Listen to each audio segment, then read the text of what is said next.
¿Podría Estados Unidos librar una guerra eterna en Ucrania?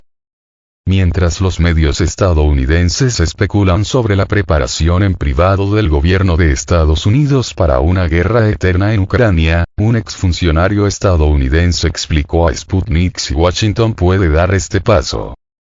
Según The Wall Street Journal, los estrategas militares y los responsables políticos de todo Occidente ya están empezando a pensar en la ofensiva de primavera boreal en 2024 mientras se preparan para un conflicto prolongado.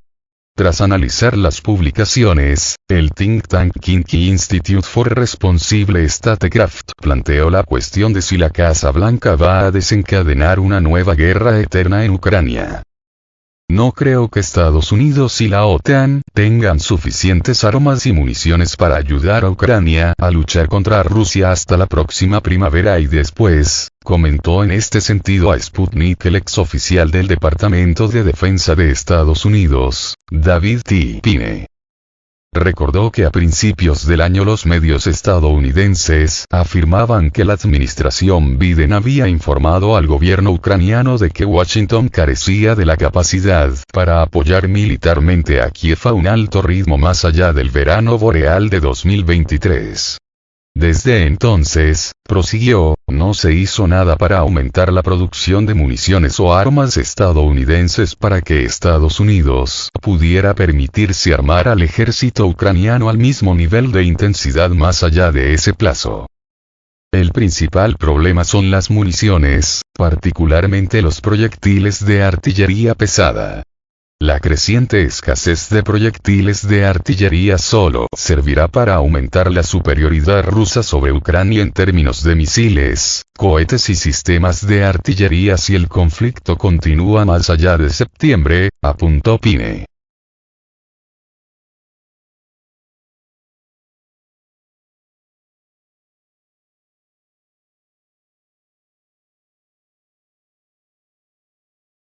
¿Por qué las armas de la OTAN no pueden inclinar la balanza a favor de Ucrania? Según el analista militar, es poco probable que el suministro a Ucrania de los cazas F-16 estadounidenses marque una gran diferencia en el curso del conflicto, y menos aún si se tratará de aeronaves de las primeras modificaciones. Rusia tiene más de 15 veces más aviones de combate que Ucrania en este momento, por lo que estos cazas adicionales no servirán para disminuir significativamente la superioridad aérea rusa sobre Ucrania, declaró Pine. Además, continuó, se tardará entre 5 y 8 meses en entrenar a los pilotos ucranianos para volar estos F-16 después de que hayan completado la formación en inglés, lo que significa que probablemente no verán combate hasta principios de 2024. El experto militar señaló que los defensores estadounidenses de un mayor suministro de armas a Kiev llevan insistiendo desde abril de 2022 en que si Occidente se limita a proporcionar más armamento a Ucrania, eso permitirá obligar a las tropas rusas a regresar a sus fronteras anteriores a 2014. Sin embargo, todas esas predicciones resultaron ser erróneas. No hay ningún sistema de armamento convencional que la OTAN pueda proporcionar a Ucrania que sirva para cambiar las reglas del juego y permitirle derrotar a Rusia, que tiene más de 5 veces más tanques, aviones de combate y sistemas de artillería que Ucrania, resaltó Pine. Agregó asimismo que Rusia cuenta con 300.000 soldados de reserva en las inmediaciones de la provincia de Kharkov, que podrían utilizarse en una gran ofensiva para rodear a las tropas ucranianas en el sureste de Ucrania y obligar a este país a admitir su derrota y aceptar un acuerdo de armisticio en condiciones rusas.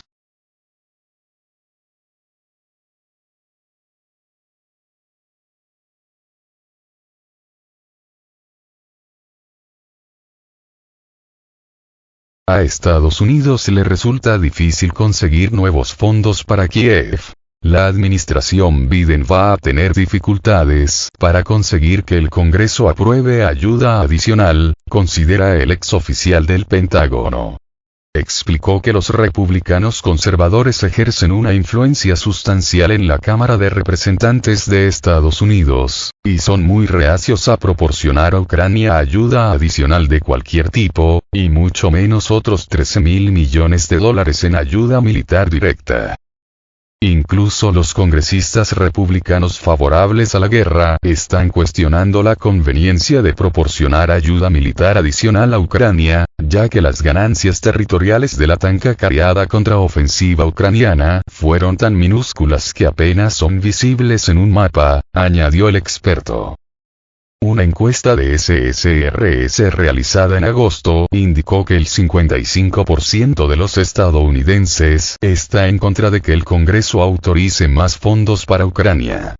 Mientras tanto, el 51% afirma que Estados Unidos ya hizo lo suficiente para ayudar a Kiev, y el 48% que debería ser más. Para comparar, en febrero de 2022, el 62% de los estadounidenses encuestados opinaba que Estados Unidos debería haber hecho más.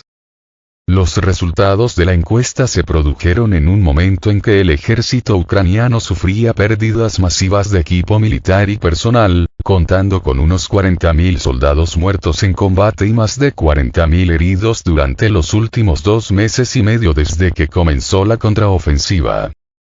Esto, en opinión de Pine, subraya que los esfuerzos de Kiev por recuperar el territorio perdido desde noviembre no tendrán éxito, por mucho que opten el presidente de Estados Unidos, Joe Biden, y su par ucraniano, Volodymyr Zelensky, por prolongar innecesariamente el conflicto con un abrumador coste humanitario para Ucrania. Mientras tanto, la Casa Blanca intenta echar toda la culpa a Kiev por la fracasada contraofensiva que, según múltiples grandes medios liberales de Estados Unidos, está flaqueando porque no están concentrando todos sus recursos en abrirse paso en el frente sur hacia el Mar Negro, afirmó Pine. Aún así, algunos periódicos estadounidenses plantearon dudas sobre la calidad del entrenamiento y la planificación bélica de Estados Unidos, al tiempo que informaban a sus lectores de que Ucrania volvió a sus antiguas tácticas después de que sus tropas entrenadas por la OTAN y armadas con armas occidentales no consiguieran ningún avance sobre el terreno.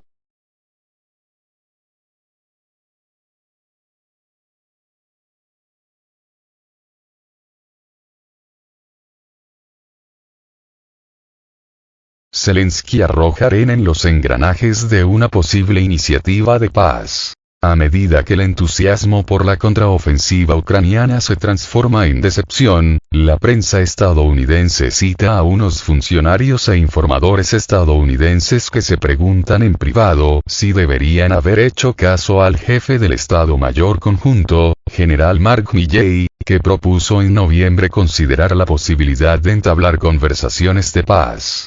Al mismo tiempo, parecen irritados por las pretensiones de Zelensky de que Ucrania se apodere de todos los territorios que le pertenecían antes de 2014. El número cada vez mayor de funcionarios del Departamento de Defensa de Estados Unidos está llegando a la conclusión, como el general Milley en noviembre, de que Ucrania había alcanzado su punto más alto, territorialmente hablando, en aquel momento, y que las perspectivas de que recuperara cualquier territorio adicional eran escasas en el mejor de los casos. Vimos que esa predicción se cumplió. Si los líderes ucranianos hubieran sido más sabios, habrían aceptado la oferta rusa de un alto el fuego permanente en noviembre, salvando así decenas de miles de vidas ucranianas, sugirió Pine. En su última entrevista con The Washington Post, Milley enfatizó que la debacle de Ucrania aún podría resolverse por medios diplomáticos. Pine tampoco cree que se haya cerrado la ventana de oportunidad para las conversaciones de paz. El gobierno ruso nunca se ha retractado de su oferta de un alto el fuego permanente, condicionado únicamente a que Ucrania acepte reconocer que Rusia sigue controlando de facto sus nuevos territorios en Donetsk, Lugansk, Jersón y Zaporozhia y a que Kiev acepte la neutralidad permanente de Ucrania fuera de la OTAN, declaró el analista. Pine se inclina a pensar que Zelensky está actualmente torciendo el brazo a la Casa Blanca para que prolongue el conflicto. El experto señaló que Joe Biden supuestamente ofreció a Rusia quedarse con todos sus territorios recién admitidos en enero de 2023, sin cerrar la puerta al ingreso de Ucrania en la OTAN. Sin embargo, fue el presidente ucraniano quien prohibió a los funcionarios ucranianos negociar un acuerdo de paz con Rusia y quien ha sido el principal obstáculo para negociar un final pacífico del conflicto, recalcó el exoficial del Pentágono. Así, parece que la Casa Blanca cayó en su propia trampa en Ucrania, aparentemente incapaz de detener las hostilidades o prolongar más el conflicto al mismo tiempo.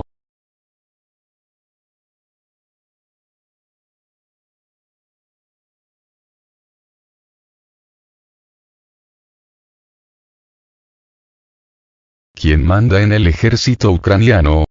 Kiev confirma reuniones secretas con altos cargos de la OTAN. El principal asesor del presidente ucraniano confirmó que recientemente se celebró una reunión secreta entre el comandante en jefe de las Fuerzas Armadas ucranianas, Valery Zaluzhny, otros generales ucranianos y altos mandos de la OTAN en la frontera entre Polonia y Ucrania.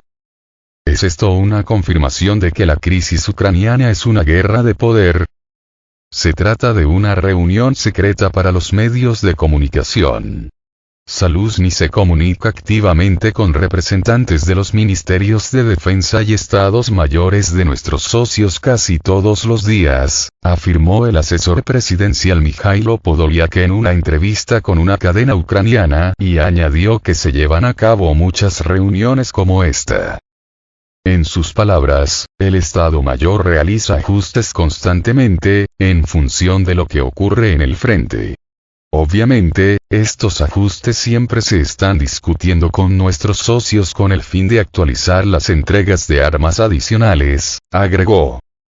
El funcionario también reveló que los oficiales de defensa de la OTAN con los que Zaluzhny se comunica más a menudo son los estadounidenses y los británicos, ya que saben y entienden mejor que otros lo que está ocurriendo en el frente.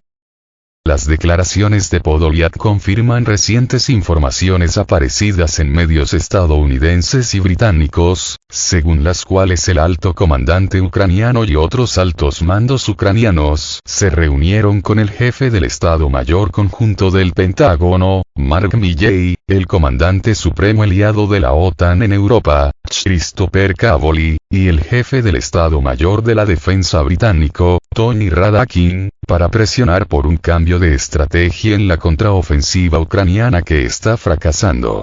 Se indica también que Zaluzhny aceptó verbalmente el consejo de sus homólogos de la OTAN.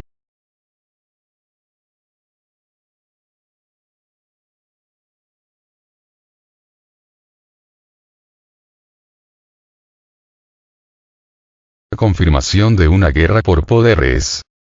En este contexto, cabe subrayar que el gobierno de Estados Unidos, sus aliados europeos y los medios occidentales se negaron rotundamente a calificar el conflicto en torno a Ucrania de guerra de poderes entre la OTAN y Rusia, afirmando que el único papel de Occidente es apoyar al pueblo ucraniano en la defensa de su país, y que calificar la crisis de guerra por poderes despoja a Ucrania de su autonomía. Sin embargo, el apoyo de la OTAN a Kiev de casi $100.000 millones, así como la declaración del jefe del Pentágono, Lloyd Austin, de que el objetivo de Washington en Ucrania era debilitar a Rusia, y los prolongados esfuerzos de la OTAN por incorporar a Kiev al bloque militar occidental, sugieren lo contrario. En enero, el ministro de Defensa ucraniano, Oleksiy Reznikov, admitió abiertamente que al luchar contra Rusia, Ucrania estaba llevando a cabo la misión de la OTAN, que consistía en eliminar la llamada amenaza rusa para la alianza. Ellos no están derramando su sangre. Nosotros estamos derramando la nuestra.